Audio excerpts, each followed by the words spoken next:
Understanding where happiness comes from is not about finding the right relationship, job, mindset, or experience.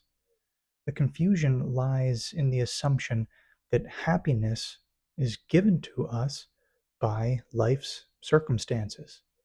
Yes, there's a clear correlation between happiness and what's happening around us, but correlation doesn't equal causation. If happiness came from a circumstance, we would sense its approach, like a gift handed to us from a friend, first perceived at a distance and then received directly.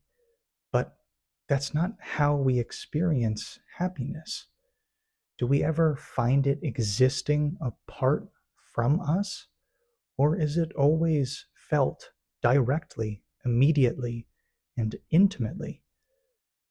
Why then does it seem to come from certain events?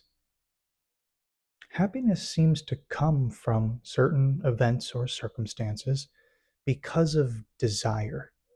When life aligns with what we want, we momentarily believe we have what we need.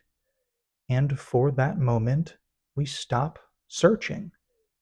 It's only when the search stops that happiness, peace, or fulfillment is revealed. We assume this peaceful feeling came from the circumstance, but as we've seen, we never actually experience it in that way. So, how do we describe this correlation if we only refer to what is actually directly experienced? Well, if we never experience happiness as something separate, then the most honest conclusion is happiness must be an inherent quality of our experience, of what we are. When the search for happiness subsides, what's revealed isn't something new, but something that's always present, like the sun emerging from behind a cloud. Peace and fulfillment shine through not because they've appeared, but because the veil has been cleared. Happiness is not derived by or delivered by circumstances. It's uncovered by the absence of seeking. So, if happiness is already here, why do certain events seem to take it away? Certain things seem to remove happiness for the opposite reason why they seem to provide it. When life no longer matches our desires, the belief that I have what I need dissolves, and so the search resumes. Attention shifts away from the quiet presence of our essential nature and again focuses on seeking.